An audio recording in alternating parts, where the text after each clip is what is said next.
1960s when when when I was at primary school, support for disabled children and young people was not available. So I was educated in a segregated residential boarding school, which was run by an organization that was known as the Spastic Society. The school prided itself because of the academic achievements of the disabled pupils. However, I somewhat struggled academically. I left the school with only 3 O levels, the equivalent of 3 GCSEs in today's times. This was quite poor since many of the other disabled pupils went on to attend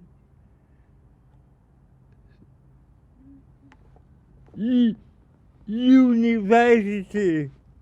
Although we were allowed to go to the cinema at weekends,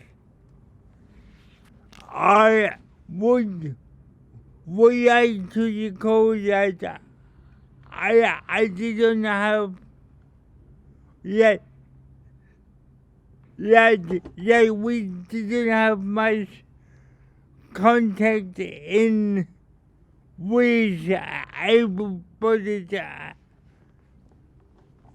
or non-disabled people until I attended an open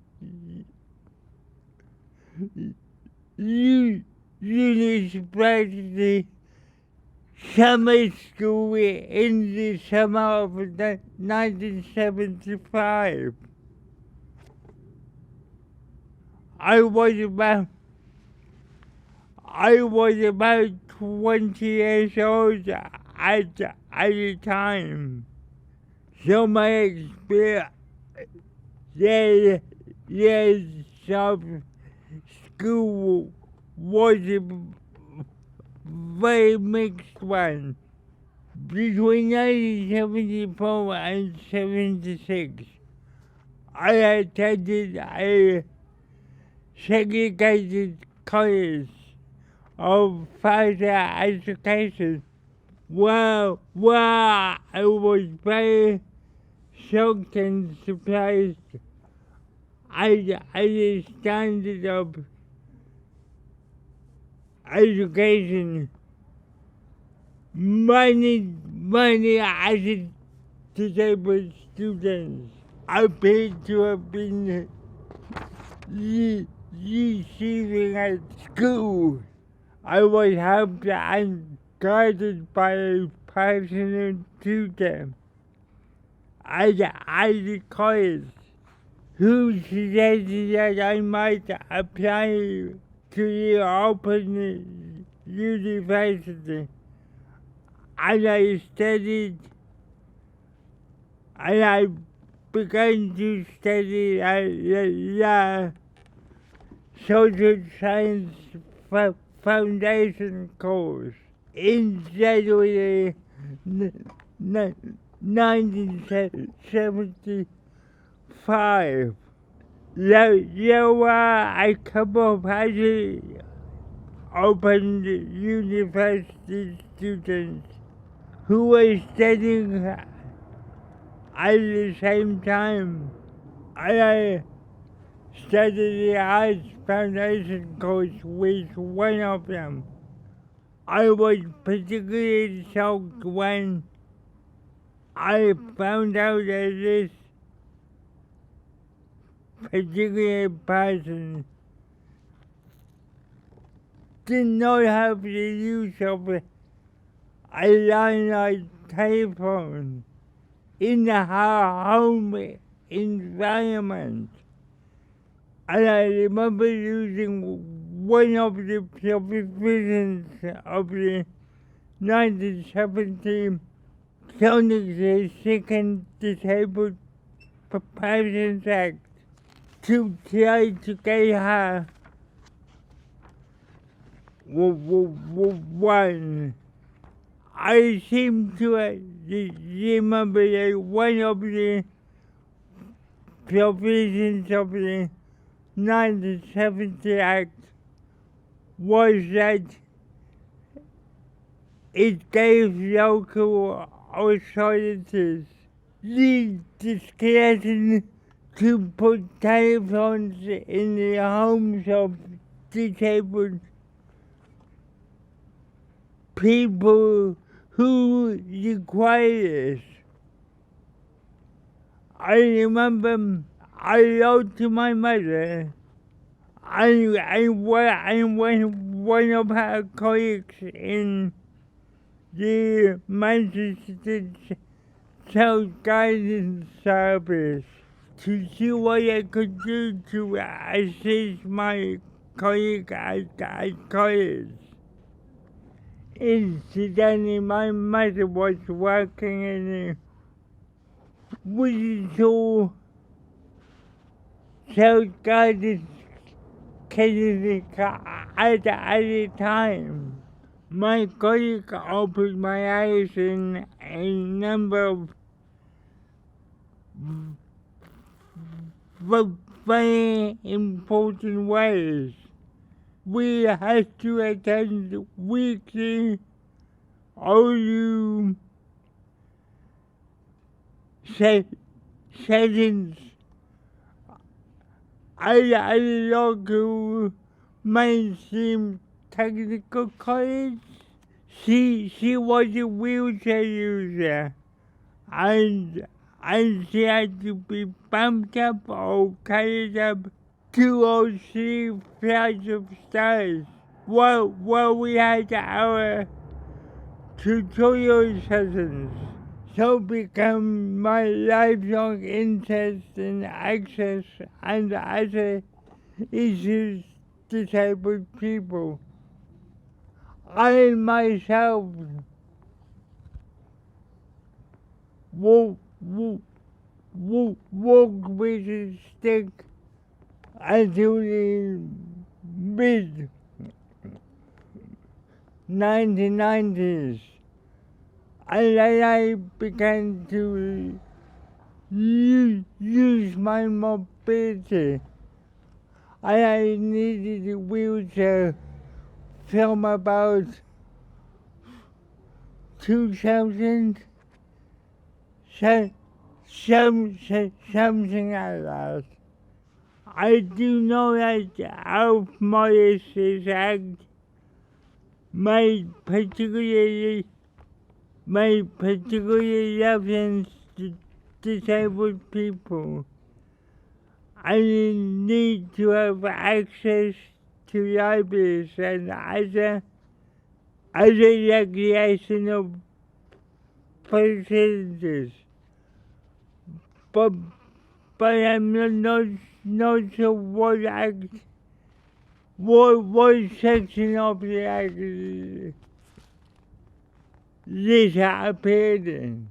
Going back to my school days, in retrospect, I am surprised that although I did pass O-level in economic and public affairs in 1974, the headmaster who was teaching us made little or no reference to the 1970 Chronic Second Disabled Persons Act. It was only because I was working so closely with my colleague from college that I began to realize how important this was. I'm taking care work for Manchester Council, and my main area of work at the moment is analyzing and compiling freedom of information requests from other local authorities in Greater Manchester. I have been working at the town hall since about 2014. I have been working for the city council since 1977. I have worked in a number of different roles. I have spent some time working for a special education center in the city. In the early 80s, I helped to develop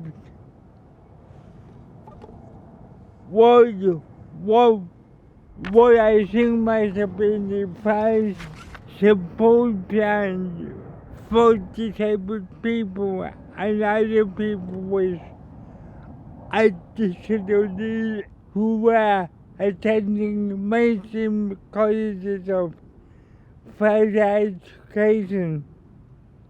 In a voluntary role, I subsequently served as a community governor at what was then known as Manchester College of Arts and Technology.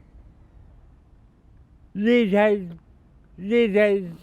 since become merged with Manchester College. But I think I served as a community governor for about 20 years. I have also been a member of local organizations, local community organizations in Manchester.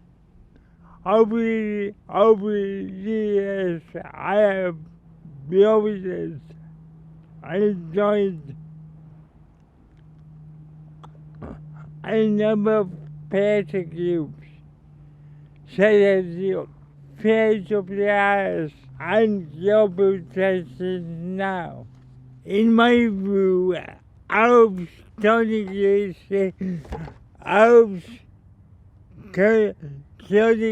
Second Disabled Persons Act was only the start of a very long struggle for equality for disabled people, and I still have a very long way to go. I would like to see far more inclusion and acceptance of disabled people than there is today. Many more disabled people would have to play a part in the decision-making process than there is at the moment. There are very few disabled members of parliament, disabled councillors, and disabled representatives on public sector bodies, such as colleges of further education and local councils. I served for about 20 years as a community education governor in what was a Manchester College of Arts and Technology. As part of my role, I went to quite a few large conferences that was organized by the Association of Colleges. However, I appear to be very few as a further education governors. I think that what further education governors are, including myself, it is important that people should be represented at all levels and aspects of society. I don't think that disabled people can help to influence people unless there is better representation at all aspects of society. I would like to see people enjoy far better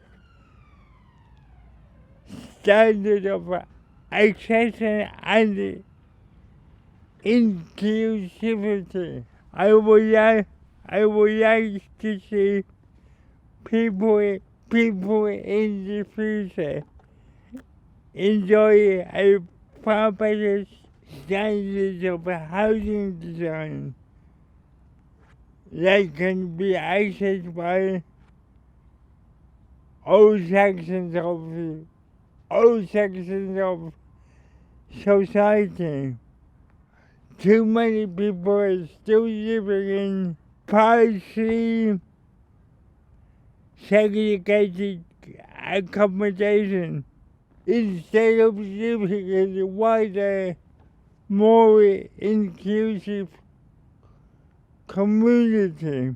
Too little is currently being done to promote the ideals and principles of accessible homes and inclusive designs that can be accessed by everyone. Support should also be given to disabled people in all areas of life to enable them to live, be educated, and be employed in all aspects of life, to enable us to be as independent as possible. If I may quote an example from the area of education, I think that the support mechanisms in this particular area have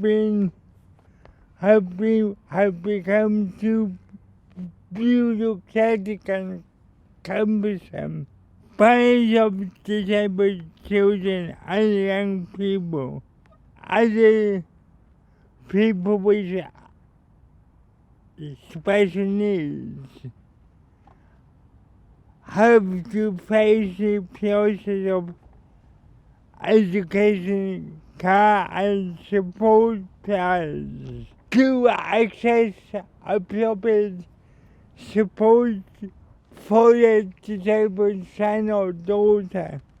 Yes, Later was the time back in the 1970s when there were no statements and no education and support plans. The boarding school that I went to had to individually negotiate the appropriate examination arrangements for disabled young people. In 1975, I had a 12-hour examination when I studied the Open University Social Sciences Foundation course. This was spread over 2 days. Do disabled young people get the same allowances today?